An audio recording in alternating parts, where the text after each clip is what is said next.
दोस्तों, मैं सतवीर दलाल अपने यूट्यूब के भारत लिंक ग्लोबल चैनल पर आपका स्वागत करता हूं। दोस्तों, पिछले लगभग 1 महीने से मैं बेड रेस्ट पे था, यानी बीमार हो रहा था। न तो वीडियो डाल पाया, न कोई काम कर पाया। लेकिन इसी दौरान जब मैं बेड रेस्ट पे था दोस्तों, तो एक रोहतक में एक वारदात हुई, जो कि मीडिया में भी आई हुई है। आप लोग भी उसको जानते होंगे, सभी ने पढ़ लिया होगा। और वो वारदात ये थी कि रोहतक में एक सचिन नाम के लड़के ने एक कांग्रेस की कार्यकर्ता हिमानी नरवाल नाम की लड़की की हत्या कर दी। और ये जो हत्या कैसे हुई, क्यों हुई, ये सारा सब कुछ मीडिया में आया हुआ है। तो मैं उसके ऊपर नहीं जाता कि कैसे हत्या हुई, क्या उसका वो वर्णन था, क्यों उसने हत्या की। इसके ऊपर ये मीडिया में आ चुका है, तो हम इस चीज़ की विवेचना नहीं करेंगे। लेकिन मेरा मानना ये है दोस्तों कि ये जो सचिन ने हत्या की है हिमानी नरवाल की, तो मेरे हिसाब से ये सिर्फ एक हत्या नहीं है, ये 4 हत्याएं हैं। और 4 हत्याएं कैसे हुई, किसने की, सचिन ने की या किसी और ने की, तो मैं थोड़ा इस विषय के ऊपर जाना चाह रहा हूँ, इस विषय की विवेचना करना चाह रहा हूँ। लेकिन इस विषय की विवेचना करने से पहले थोड़ा सा हमें सचिन की बैकग्राउंड के बारे में थोड़ा झांकना पड़ेगा कि वो क्या करता था, कैसे करता था।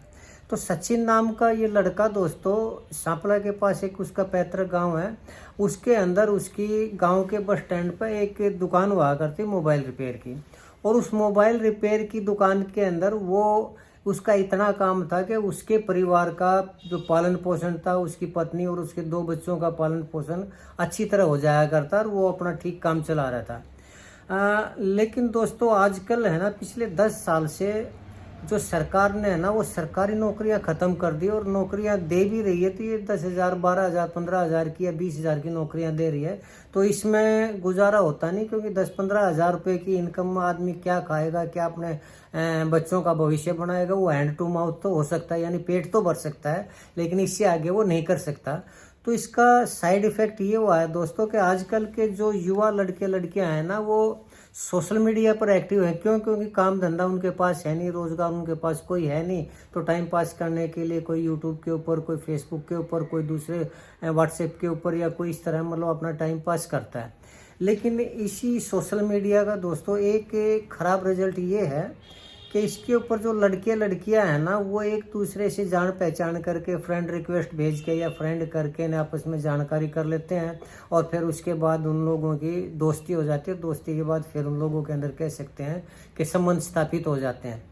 अब संबंध स्थापित करने की बात है ये कि लड़के लड़की जो अनमैरिड लड़के लड़कियां हैं, अगर उनमें होते हैं या उनमें दोस्ती होती है, और अगर वो अपने जीवन के प्रति सकारात्मक रुख रखते हैं, और अगर वो पॉजिटिव सोच के और उनके विचार मिलते हैं, और आगे मैरिज करके ना वो अपने जीवन को गुजारने के लिए तत्पर हैं, तो ये कोई बुरी बात नहीं है कि लड़के लड़कियों में जानकारी हो, उनके अंदर मित्रता हो। ये इतनी बुरी बात नहीं है। लेकिन इसमें बुरी बात मुझे ये लगती है दोस्तों कि एक ऐसा व्यक्ति जो पहले से शादीशुदा है, उसके बच्चे हैं, और वो उसका काम जो है वो इतना ही चला हुआ है कि वो अपने बच्चों का पेट भर सके, अपने बच्चों को पढ़ा लिखा सके, गुजारा कर सके। लेकिन इस तरह के आदमी अगर सोशल मीडिया का सहारा लेकर इस तरह के वो बनाते हैं, एक्स्ट्रा मैरिटल अफेयर बनाते हैं, तो ये बहुत ही घातक होता है। और सचिन ने भी यही किया, चूँकि काम उसका ठीक ठाक चला हुआ था, लेकिन सोशल मीडिया पे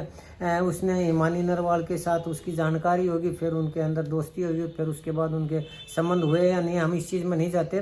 लेकिन मामला ये था कि एक ऐसा आदमी जिसका खुद का बस हैंड टू माउथ था, और वो सचिन, उसने हिमानी के साथ जो अपने रिलेशन बनाए, तो हिमानी एक कांग्रेस की कार्यकर्ता थी और एक्टिव कार्यकर्ता थी। तो मीटिंग में जाना, और उसमें रैलियों में जाना, कार्यक्रमों में जाना, और जो उसके वो फंक्शन हुआ करते उनको अटेंड करना, तो वो सचिन को साथ लेके जाया करती। तो जब इस तरह के कार्यक्रमों में कोई भी आदमी है वो अपनी गर्लफ्रेंड को लेके जाता है, तो उस पर खर्चा भी होता है, होटल में भी खाना खिलाना पड़ता है, पेट्रोल का भी खर्चा होता है। और सचिन का काम था वो इतना ज़्यादा नहीं था कि वो अयाशी कर सके या दिल खोल के ने सचिन इसको हिमानी को वो घुमा सके और उसके खर्चों को पूरा कर सके। इसका अंजाम क्या हुआ कि उसकी जो मोबाइल की दुकान थी वो टाइम जो था वो हिमानी को देने लग गया, और जो दुकान थी उसकी रोजगार था उसमें वो टाइम देने नहीं पाया। तो उसके पहले तो उसकी दुकान बंद होगी, फिर उसके बाद उसने जो थोड़ा बहुत यार दोस्त थे रिश्तेदारों से उनसे उधार लिया, लेकिन उसकी भी एक सीमा होती है। तो वो रिश्तेदार कब तक उधार देते, धीरे धीरे वो अपने पैसों का तगाजा करने लगे, तो इससे वो परेशान रहने लगे।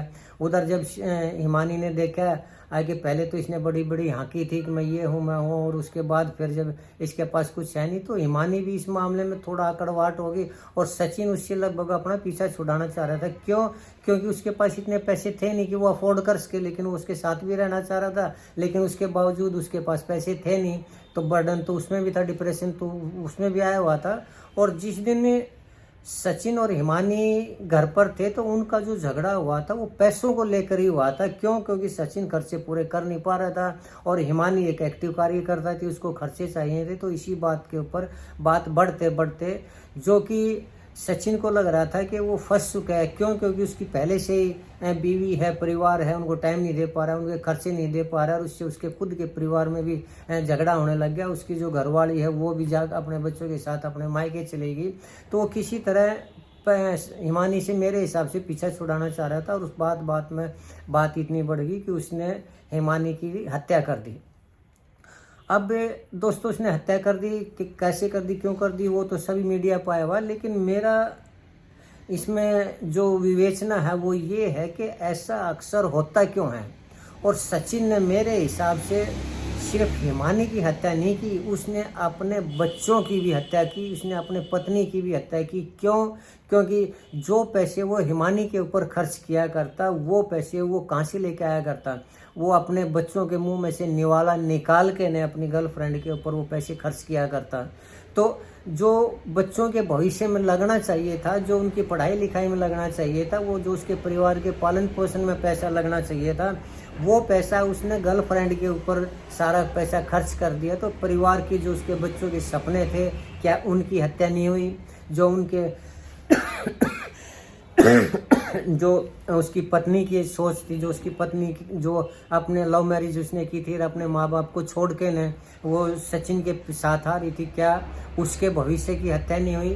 तो ये इस तरह के marital affair, after marital affair दोस्तों, ये जो होते हैं ना, ये पूरे के पूरे परिवार के लिए बहुत घातक होते हैं। लेकिन मैं समझ नहीं पा रहा हूँ कि क्यों इस चीज़ को वो आदमी नहीं समझ पा रहे जिनकी पहले से पत्नी है, और वो अपनी पत्नी को होते हुए किसी दूसरी लड़की के साथ संबंध बनाते हैं, और उन संबंधों में फिर उसको घुमाने फिराने में जो पैसा खर्च होता है, वो ये भी नहीं सोचते कि वो कहाँ से लेके आते हैं, और उसका अंजाम वही अंजाम होता है जो सचिन के परिवार का हुआ।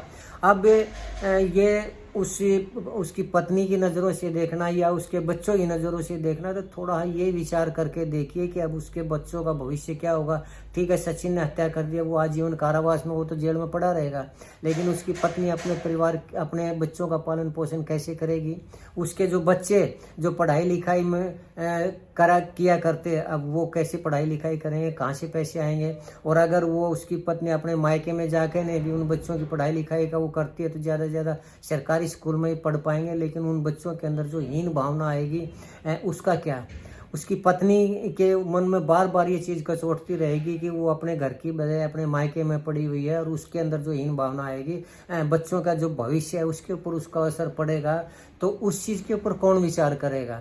आजकल लोग अय्याशी में या थोड़ी ही देर के दैहिक सुख के अंदर एक्स्ट्रा मैरिटल अफेयर तो कर लेते हैं, लेकिन उसका अंजाम नहीं सोचते।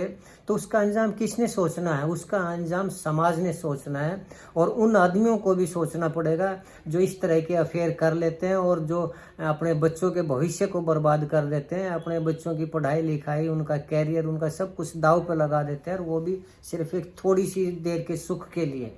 तो समाज को भी ऐसे लोगों को रोकना चाहिए, और वो आदमी इस तरह का कदम ना उठाए, ये उनको भी सोचना चाहिए कि वो किस कीमत पर ये कदम उठा रहे हैं अपने बच्चों की खुशियों के ऊपर, अपने बच्चों के भविष्य को मार के इस तरह कदम उठाते, इसको किसी भी सूरत में जायज़ नहीं कहा जा सकता। तो ये एक ऐसी समस्या है जिसे समाज को सोचना चाहिए और उसको रोकना चाहिए दोस्तों।